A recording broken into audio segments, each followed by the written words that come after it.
Welcome to Priya healthy சமையல். Priya healthy சமையலை subscribe பண்ணலைன்னா சப்ஸ்கிரைப் பண்ணிக்கோங்க. பக்கத்தில் உள்ள பெல் ஐக்கானை கிளிக் பண்ணிக்கோங்க. அப்போ தான் நாங்கள் போடுற வீடியோஸ் உங்களுக்கு நோட்டிஃபிகேஷனில் வரும். இன்றைக்கி நம்ம பார்க்க போகிறது ஒரு சூப்பரான சிக்கன் பிரியாணி. அது திருவாரூரில் ரொம்ப ஃபேமஸான டீலக்ஸுங்கிற ஒரு ஹோட்டல் ஸ்டைலில் அந்த பிரியாணி நம்ம எப்படி செய்யலான்றதை இன்றைக்கி நம்ம பார்க்கலாம். அதுக்கு தேவையான பொருட்கள்: சிக்கன் 750 கிராம், ஜீரக சம்பா ரைஸ் 750 கிராம், எண்ணெய் 200 ml, நெய் 50 ml, வெங்காயம் 350 கிராம், தக்காளி 250 கிராம், இஞ்சி பூண்டு விழுது 6 ஸ்பூன், பச்சை மிளகாய் 3, புதினா அரை கப், கொத்தமல்லி அரை கப், முந்திரி 10, பட்டை 2, ஏலக்காய் 3, கிராம்பு 4, மிளகாய்த்தூள் 1 டேபிள் ஸ்பூன், லெமன் 1, கசகசா 1 ஸ்பூன், ரம்பை இலை 3 பீஸ், உப்பு தேவையான அளவு. ஒரு பவுலில் ஜீரக சம்பா ரைஸ் எடுத்துக்கோங்க. நான் இன்றைக்கி ஒரு படி அரிசி எடுத்து தண்ணி ஊற்றி வைக்கிறேன். அதாவது 3/4 கிலோ அரிசி எடுத்துக்கோங்க. நல்லா வாஷ் பண்ணிவிட்டு நல்லா தண்ணி ஊற்றி நம்ம அதை ஒரு 20 நிமிஷத்துக்கிட்ட ஊற வச்சிடணும்.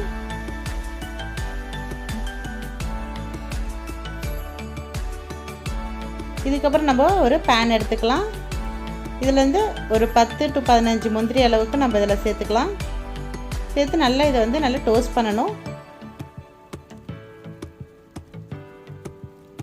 இது கூட நம்ம 2 பட்டை, 4 கிராம்பு, 3 ஏலக்காய், இதோட நம்ம கசகசா இருந்தாலும் 1 ஸ்பூன் சேர்த்துக்கோங்க, டேஸ்ட் கிடைக்கும். நல்லா வறுத்துக்கோங்க. இந்த லைட்டாக நல்லா கலர் சேஞ்ச் ஆகி வரணும். இது நம்ம மிக்சியில் பொடி பண்ணி எடுத்துக்கணும். பிரியாணிக்கு ஒரு கட்டரா எடுத்துக்கோங்க. அதில் எண்ணெய் ஒரு 200 கிராம் எண்ணெய் ஆட் பண்ணிக்கலாம். அதோட ஒரு 50 ml நெய் ஆட் பண்ணிக்கலாம். இது ரெண்டும் நல்லா காஞ்சதுக்கப்புறம் ஒரே ஒரு பிரியாணி இலையை நம்ம அதோட சேர்த்துக்கலாம். இதோட நம்ம கட் பண்ணி வச்சுருக்க வெங்காயத்தையும் சேர்த்துக்கலாம். வெங்காயம் நல்லா நீட்டமாக கட் பண்ணியிருக்கணும். ஒரு 350 கிராம் 3 பெரிய சைஸ் வெங்காயம் அளவுக்கு நீட்டமாக கட் பண்ணி அதோட சேர்த்து நம்ம இப்போ வதக்குறோம்.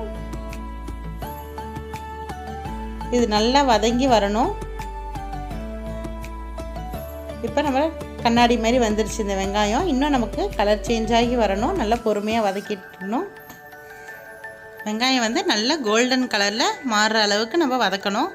அது எவ்வளோக்கு எவ்வளோ நம்ம வதக்குறோமோ அவ்வளோக்கு நமக்கு டேஸ்ட் நல்லா கிடைக்கும். பிரியாணியோட டேஸ்ட்டே நம்ம இந்த வெங்காயம் பொறுமையாக வதக்கிறதுல தான் இருக்குது. இதோட ஒரு டேபிள் ஸ்பூன் அளவுக்கு வெறும் மிளகாய்த்தூள் நம்ம இதோட சேர்த்துருக்குறோம். இதையும் நம்ம அந்த எண்ணெயில் நல்லா மிக்ஸ் ஆகி விடுற மாதிரி கலந்து விட்டுடுங்க. இது அந்த ஸ்மெல் ரா ஸ்மெல்லாம் போகிற அளவுக்கு நல்லா கொஞ்சம் வதக்கிக்கணும். இதோட நம்ம ஜிஞ்சர் கார்லிக் பேஸ்ட் ஆட் பண்ணிக்கலாம். ஒரு 6 ஸ்பூன் அளவுக்கு இதில் ஆட் பண்ணியிருக்கோம் இன்றைக்கி. இதையும் நல்லா மிக்ஸ் பண்ணி விட்டுடுங்க. நல்லா மிக்ஸ் பண்ணிகிட்டே விட்டுருங்க. ஏன்னா இது போட்டோன்னே அடியில் கொஞ்சம் பாத்திரத்தில் உட்காரும். அது நல்லா அடி பிடிக்காத மாதிரி மீடியம் ஃப்ளேமில் வச்சு நல்லா கலந்து விட்டுக்கோங்க. இதோட ஒரு 3 பச்சை மிளகாவை நடுவில் கீறின மாதிரி போட்டு இதோட சேர்த்துருக்கோம். இதுவும் நல்லா மிக்ஸ் பண்ணிக்கோங்க.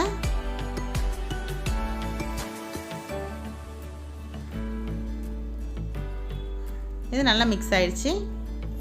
இதோட நம்ம தக்காளி சேர்த்துக்கலாம். ஒரு 250 கிராம் 3 மீடியம் சைஸ் தக்காளி அளவுக்கு. இதோட ஒரு அரை கப் புதினா, அரை கப் கொத்தமல்லி, இதோட நம்ம 1 கப் அளவுக்கு ஒரு 200 கிராம் தயிர் சேர்த்துருக்கோம். இது எல்லாத்தையும் நல்லா மிக்ஸ் பண்ணி விட்டுடுங்க. இது நல்லா மிக்ஸ் ஆகி நல்ல ஒரு கிரேவி ஸ்டேஜுக்கு வரும். இது நல்லா இந்த தயிர் எல்லாமே நல்லா கலந்து ஒரு கிரேவியாகி வரும். நல்லா மீடியம் ஃப்ளேமில் விட்டுருங்க. அப்படியே கொஞ்ச நேரத்துக்கு அந்த தக்காளிலாம் நல்லா வெந்துடட்டும். இதோட நம்ம தேவையான அளவு உப்பை ஆட் பண்ணிக்கலாம். உப்பை ஆட் பண்ணி நல்லா மிக்ஸ் பண்ணி விட்டுடுங்க. இது வந்து நல்லா அந்த தக்காளி வெங்காயம் எல்லாம் நல்லா வெந்து நல்லா ஒரு கிரேவி மாதிரி மசாலா மாதிரி மாறும். அந்தளவுக்கு நம்ம மீடியம் ஃப்ளேமில் வச்சு நல்லா சிம்மில் விட்டுருங்க.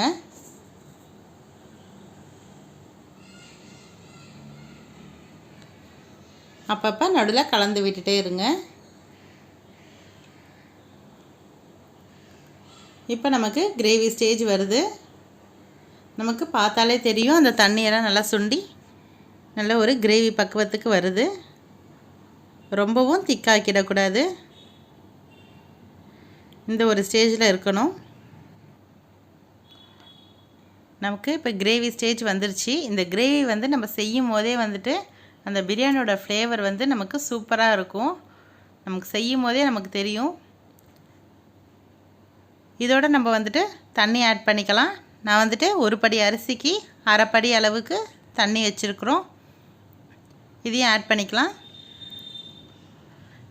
நீங்கள் எந்த டம்ளர்ல இல்லை எந்த இதில் நீங்கள் அளந்து ரைஸ் எடுக்கிறீங்களோ அதில் பாதி அளவுக்கு தண்ணி இதில் ஊற்றிடுங்க.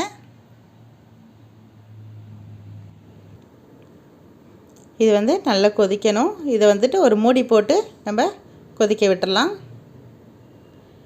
கொஞ்ச நேரம் கழித்து நம்ம இப்போ திறந்து பார்க்குறோம். இதோட நம்ம அரைச்சி வச்சுருந்தோம் இல்லையா, முந்திரி பட்டை கிராம்பு போட்டு அந்த பவுடரையும் இதில் ஆட் பண்ணிக்கலாம். நல்லா மிக்ஸ் பண்ணி விட்டுடுங்க.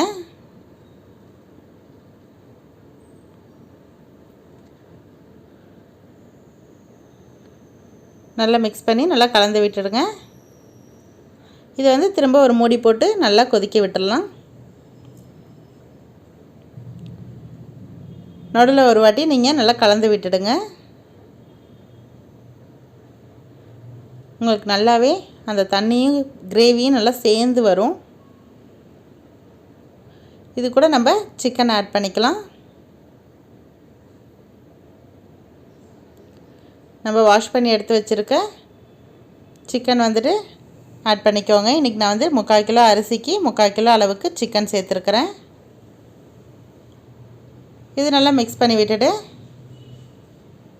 ஒரு மூடி போட்டு நல்லா மூடி வச்சுருங்க. இது நல்லா சிக்கன் இதிலே நல்லா பாயில் ஆகட்டும்.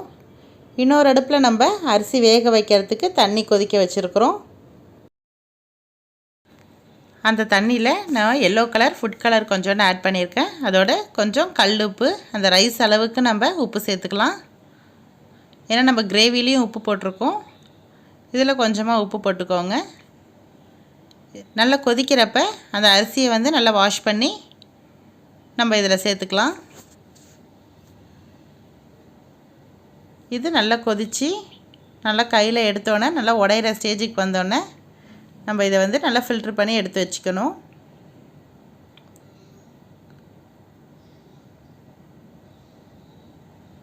இதோட வந்துட்டு ஒரு பிரியாணி இலை, கொஞ்சோண்டு புதினா, கொஞ்சோண்டு கொத்தமல்லி இதையும் நம்ம சேர்த்தோம்னா ஃப்ளேவர் கிடைக்கும்.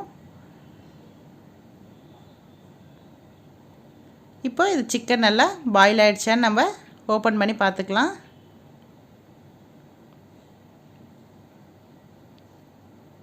நல்லா மிக்ஸ் பண்ணி விட்டுடுங்க இந்த கிரேவியை.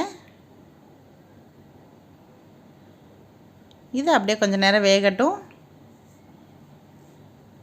நம்ம திரும்ப ஓப்பன் பண்ணி பார்க்கலாம்.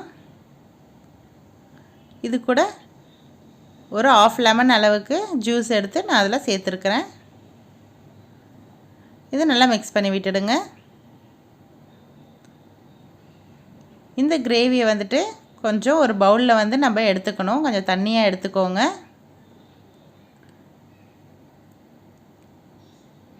ஒரு 2 கப் அளவுக்கு அதில் எடுத்துக்கோங்க.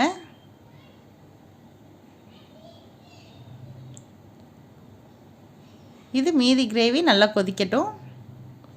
இதோட நம்ம பாயில் பண்ணி ஃபில்ட்ரு பண்ணி வச்சுருக்க அரிசியை வந்துட்டு நம்ம இதில் சேர்த்துடலாம். சேர்த்து நல்லா ஃபுல்லாக கலந்து விட வேணாம், லைட்டாக மேலால் கலந்து விட்டுடுங்க. ரொம்ப அடியிலேருந்து நம்ம கலக்க வேண்டாம். சிக்கன்லாம் அடியிலே இருக்கட்டும். இதை வந்து நம்ம நல்லா கலந்து விட்டு இந்த மாதிரி பண்ணிக்கோங்க. இதோட நம்ம எடுத்து வச்சுருக்க அந்த கிரேவியை இதில் சேர்த்துக்கலாம். இதையும் நல்லா ஸ்ப்ரெட் பண்ணி விடுங்க. அந்த சிக்கன் வந்து அடியிலே இருக்கணும், அப்போ தான் பாயில் ஆகும். நம்ம கிரேவியில் வந்து ஆஃப் பாயிலாக தான் ஆகிருக்கும். இப்போ நம்ம தம்மில் போடுறதுனால ஃபுல்லாக பாயில் ஆகும். இது மேலே ட்ரை ஆகாமல் இருக்கிறதுக்காக தான் நம்ம மேலே கிரேவி ஊற்றிருக்கிறோம். அதனால் மேலேயும் மசாலாவாக இருக்கும், கீழேயும் மசாலா இருக்கும், சமமாக இருக்கும். இதுக்கு மேலே லைட்டாக நான் food colour orange red colour வந்துட்டு கொஞ்சமாக லைட்டாக தெளித்து விட்டுருக்கோம். இது கூட எல்லோ கலரும் கொஞ்சம் ஆட் பண்ணியிருக்கோம். ஏன்னா இது 2 கலரும் கலந்து வரப்போ நமக்கு கலர்ஃபுல்லாக இருக்கும்.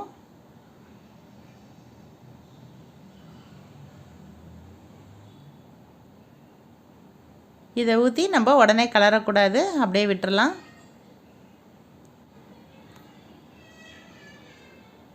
இது எல்லாத்தையும் இப்போ ஊற்றியாச்சு. இப்போ இது மேலே நம்ம கொஞ்சம் பொடியாக நறுக்கின கொத்தமல்லியை தூவி விட்டுறலாம். நல்லா ஃபுல்லாக கொத்தமல்லி தூவி விட்டுடுங்க.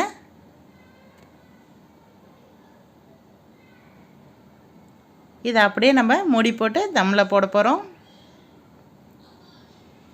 ஒரு மூடி போட்டுடலாம். உங்கள்கிட்ட ஒரு அடிகனமான ஒரு தோசைக்கல் இருந்துச்சுன்னா அதை எடுத்து வச்சுக்கோங்க அடுப்பில். அது மேலே நம்ம வச்சுருக்க பிரியாணி எடுத்து மேலே வச்சிடலாம். இதுவும் வச்சு மேலே வந்துட்டு சுடுதண்ணி நம்ம வடித்து எடுத்து வச்சோம் இல்லையா, அந்த தண்ணியை வந்துட்டு இது மேலே வச்சுக்கலாம் வெயிட்டுக்கு. இது வந்து ஃபஸ்ட்டு ஃப்ளேம் வந்து ஃபுல்லாகவே வச்சுருங்க அடுப்பை. அதுக்கப்புறமேல்ட்டு இது வந்து நல்லா அனல் வந்து ஒரு 5 நிமிஷம் கழித்து சுற்றி புகை வரும். அந்த புகை வர ஸ்டேஜில் வந்து நம்ம சிம்மில் வச்சுக்கலாம் அடுப்பை நல்லா ஒரு 20 நிமிஷம் வந்துட்டு ஸ்லோவாக வச்சுக்கோங்க. அதுக்கப்புறம் இதை ஆஃப் பண்ணிடலாம். இப்போ நமக்கு நல்ல டீலக்ஸ் ஸ்டைல் பிரியாணி வந்துட்டு சூப்பராக ரெடி ஆகிடுச்சு. இப்போ நம்ம தம்மை வந்து உடச்சி விடலாம். இதுக்கு முன்னாடி வந்துட்டு நம்ம ஒரு ஸ்பூன் நெய் ஆட் பண்ணிக்கலாம். நல்லா நெய் ஆட் பண்ணி விட்டுட்டு நல்லா கொஞ்சம் கொஞ்சமாக ஃபஸ்ட்டு கலந்து விடுங்க. நல்லா அடியிலலாம் நல்லா பொல பொலன்னு இருக்குது பிரியாணி. சிக்கன்லாம் அடியில் இருக்கும். பீஸ் நல்லா உடையாத மாரி நல்லா எடுத்துக்கோங்க. நல்லா உதிரி உதிரியாக சூப்பராக வந்திருக்குது. இதே டேஸ்ட்லேயும் இதே வாசனையோடையும் தான் இருக்கும் திருவாரூரில் நல்ல டீலக்ஸ் பிரியாணின்ட்டு. அதே இது நம்ம வீட்டிலே நம்ம செஞ்சுக்கலாம்.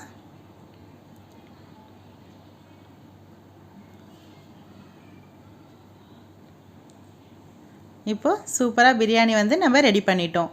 இதை வந்து ஒரு பவுலில் நம்ம ட்ரான்ஸ்ஃபர் பண்ணிடலாம். நல்லா சூப்பராக நம்ம இதை வந்து ஒரு பவுலில் வந்து மாற்றிக்கலாம். நல்லா பார்க்கவே நமக்கு சாப்பிடணும் போல் தோணும். இதோட ஒரு முட்டையை வச்சு நம்ம சர்வ் பண்ணிடலாம். இதை நீங்களும் ட்ரை பண்ணி பாருங்கள். லைக் பண்ணுங்கள், ஷேர் பண்ணுங்கள், மறக்காமல் சப்ஸ்கிரைப் பண்ணுங்கள். அரிசியும் நாவில் ஊறட்டும், ஆரோக்கியம் பெருகட்டும். தேங்க்யூ.